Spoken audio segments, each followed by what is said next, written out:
sama-sama tayong magiging saksi.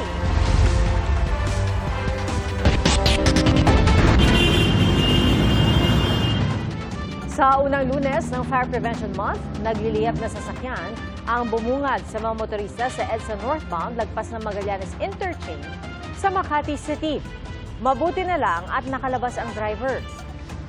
Wala namang nadamay sa insidente at hindi pa malinaw ang sanhi ng sunog. Pero ayon sa Makati Fire Department, hindi na ito iimbestigahan alinsunod sa hiling ng driver na hindi na nagpadala sa ospital. Nagdulot naman ng pagbigat ng trapiko ang insidente. Kabi-kabilang sunog ang naitala sa iba't ibang bahagi ng bansa. Nagkasunog sa Quezon City, gayon din po sa Muntinlupa. At may mga nawala ng malay at nalapnos na mga alagang hayop. Saksi si Darlene Cat.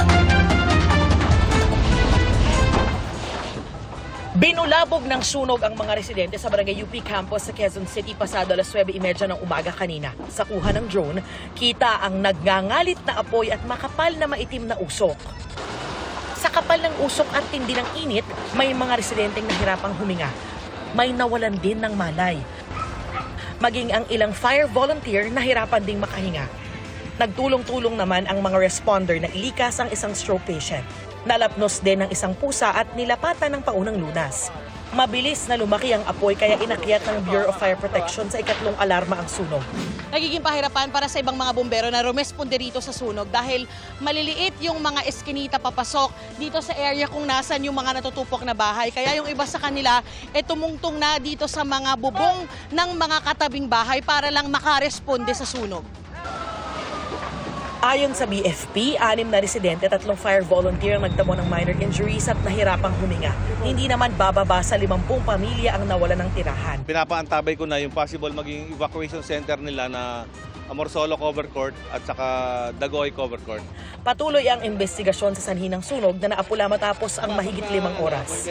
Triangle of fire ay heat, oxygen, and fuel.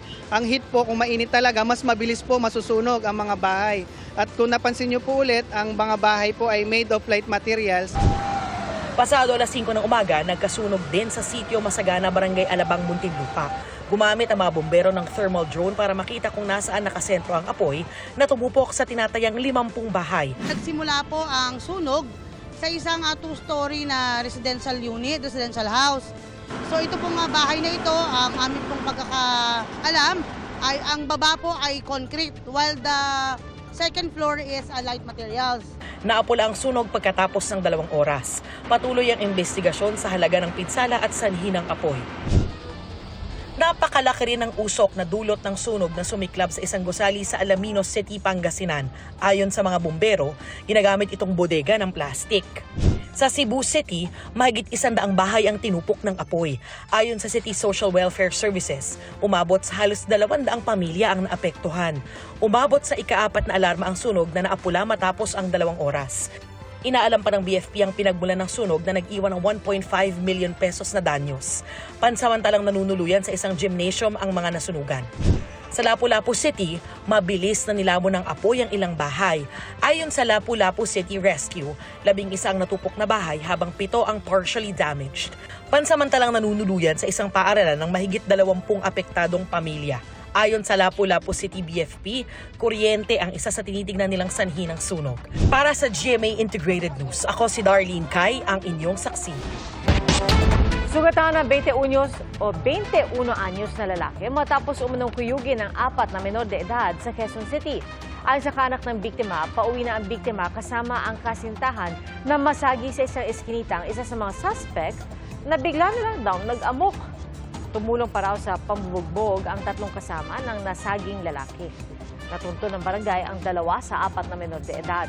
Ayon sa Barangay Council for the Protection of Children na Pasong Tamo, nagpa-blotter ang isa sa 4 na menor de edad at idinipensa na sinaktan din siya ng biktima.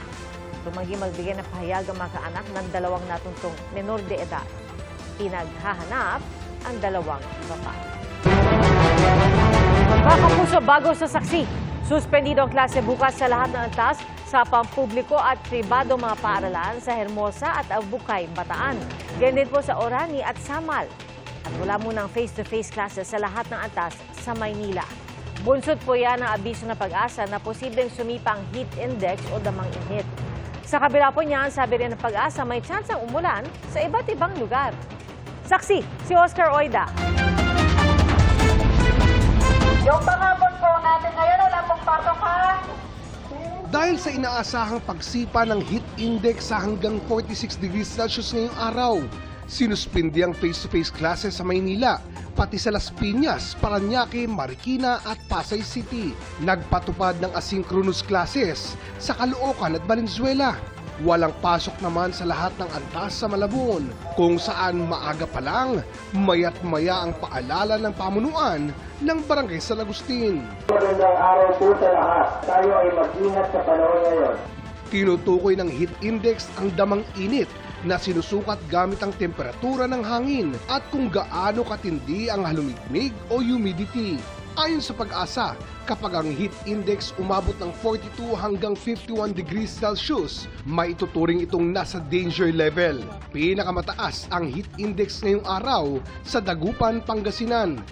Kaparehang heat index ang forecast ng Pag-asa para sa Dagupan City bukas. Posibilidad ang magkaroon ng heat stroke, yung mga nasa labas yun ang sabi natin. At lalo na yung mga heat cramps, tapos heat exhaustion, mas madaling mauhaw, nakakaroon ng mga pagkahilo. Kung may vertigo, natitrigger yung vertigo nila. Kung may high blood pressure, mas prone din na magkaroon ng mga symptoms. Sa Metro Manila, hindi pumalo sa 46 degrees Celsius ang heat index. Ang ilang bata, masaya pang naglaro sa labas. Okay lang naman daw pagkat nakabantay naman ang kanilang mga magulang. At sa bahay, mamamonitor pa rin namin sila. Kailangan, dadala mo pa ng pamunas, tubig, ganun, kaka electric fan. Pero sabi ng Pag-asa, papasok pa lang ang dry season. Kapag dry season, so mas kaunti ang ulan, tapos ang ihip ng hangin natin, so wala na tayong amihan, wala tayong habagat, so mas mainit yung ating kapaligiran. Kakasimula pa lang natin ng pag-i-issue ng heat index, March 1, so asahan natin na magkakaroon pa ng mas matataas na taya ng heat index. Noong nakaraang taon, umabot sa 55 degrees Celsius ang heat index sa Giwan Eastern Samar.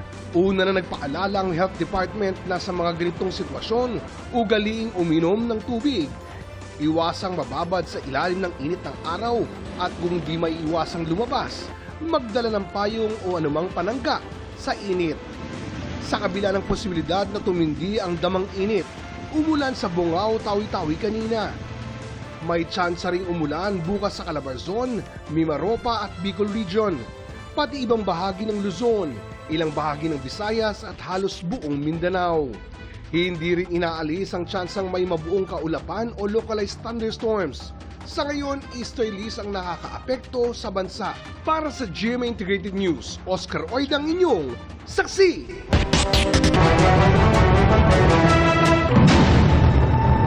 Bago sa saksi, nag-anunsyo na rin ang Bacoor Cavite na wala muna silang in-person classes mula preschool hanggang grade 12 sa pampubliko at pribadong paaralan. At depende naman sa mga kolehiyo at universidad sa lungsod kung magsususpendi ng klase. At dahil pa rin po yan sa posibleng pagtaas ng heat index. Isang patay matapos makuryente habang nagkakabit ng solar panel streetlights sa Cagayan de Oro City.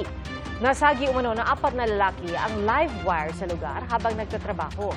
Isinugod sila sa ospital pero nasawi ang 32 anyos na lalaki. Ay sa Cagayan Electric Power and Light Company o Sepalco, naapektuhan ang linya ng kuryente sa isang barangay dahil sa insidente. Nagpadala na ng mga kawani para makumpuni ang nasirang linya. Kapwa umaaray ang ilang mamimili at nagbabagsak ng gulay sa Metro Manila dahil apektado ng toll hike sa NLEX ang presyo ng pagbili at pagbebenta. Saksi, si Nico Wahe. Umakyat ng La Trinidad Benguet kanina si John para mamili ng mga gulay na siyang ibabagsak niya sa Balintawak Market. Kung siya raw mismo ang bibili, mas mura makukuha sa local farmers. Ang patatas, 65 to 70 pesos per kilo ang kuha niya. Tumaas na nga raw yan kumpara sa 50 to 52 pesos lang kahapon. Pag ibinaba nila sa Metro Manila, papatungan na nila para makuha ang ginastos. Kaya ang 65 pesos na kuha nilang patatas, magiging 73 pesos na ang kada kilo sa bagsakan sa Metro Manila. Pero dahil nagsimula na kahapon ang toll hike sa North Luzon Expressway, mas mahal na nilang maipapasa. Kabilang sa Class 2 ang dalang 6-wheeler truck ni John sa pagkuha ng gulay. 142 pesos ang itinaas kapag end-to-end ang paggamit ng NLEX. So, siyempre po, pagka nadagdagan po kasi expenses namin, natural pong ipapatong namin yung sa gulay. Kasi po, kung dati po, halimbawa po, ang toll fee namin 780, tapos ginawa nilang around po lang 1,000 na. Siyempre po, nakakailang balik po kami. Back and forth po, dadaan kami sa kanila. Natural po yung expenses, dadagan po namin ito sa presyo. 5 beses daw kada linggo sila nagpapabalik-balik ng Benguet para bumili ng gulay. Dito sa Balintawak Market, karaniwang binabagsak yung mga gulay na nanggagaling sa norte. Ang sistema, yung mga supplier, dinadala doon sa tinatawag na bagsakan, yung mga gulay. Saka doon bibilin ng mga nagbebenta rito sa palengke. Kaya ang nangyayari, 2 hanggang 3 beses nang nagkakaroon ng patong sa presyo. Kaya ang mas umaaray, mga mamimili. Mahal po ang talong. Tsaka palaya, okra. Sa biliang ito ng gulay, malaki raw ang itinaas mula sa presyo kahapon. Ang patatas na dating 1,200 pesos kada bundle ang kuha nila kahapon, 1,300 pesos na raw ngayon. Ibebenta nila ng 100 pesos kada kilo mula sa 90 pesos lang kahapon. 15 pesos lang ang kada kilo ng kamatis kahapon, 25 pesos na raw ngayon. Ibebenta naman sa mamimili ng 40 pesos kada kilo. Sabi ko, bakit Kasi tumaas na rin yung kinukuhanan nila, kaya mataas na rin yung nila sa amin bigay. Kung gusto raw na hindi lalong tumaas ang presyo na inaangkat mula sa norte, Kung pwede sana, huwag ganun kalaki. opo. Yung increase. Kaya dapat hindi ganun kalaki yung increase. Ayon sa Toll Regulatory Board, pwede namang maghain ng petisyon ng grupo ng truck drivers at iba pang motorista kaugnay ng toll hike. Alam naman po nila na may procedure tayo sa ganyang mga pagkakataon. Pwede po silang maghain ng petition for review sa Toll Regulatory Board in accordance with the established procedures. Bukas daw sa posibilidad ng public hearing ang TRB sakali mang may maghain ng petisyon kaugnay sa toll hike. Para sa GMA Integrated News, Nico Wahe, ang inyong saksi. Nakaranas po na aberya ang mga pasahero ng MRT3 kanina hapon at sa isang video makikitang tumirik ang tren bago mag-Santolan Annapolis Station.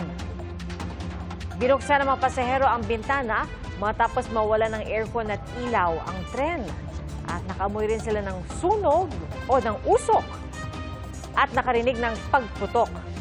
Ayon sa isang pasahero, nauna nang tumirik ang tren pa Shaw Boulevard kung saan natumba ang ilang nakatayong pasahero. Huminang paumanhin ang pamunuan ng MRT3 at sinabing nawala ng traction ang isa sa mga bagon. Sa ilalim ng tren sa pagsusuri at balik normal naman ang operasyon matapos ligtas na nailipat ang mga pasahero sa kasunod na tren. Mga kapuso, maging una sa saksi. Mag-subscribe sa GMA Integrated News sa YouTube para sa iba't ibang balita.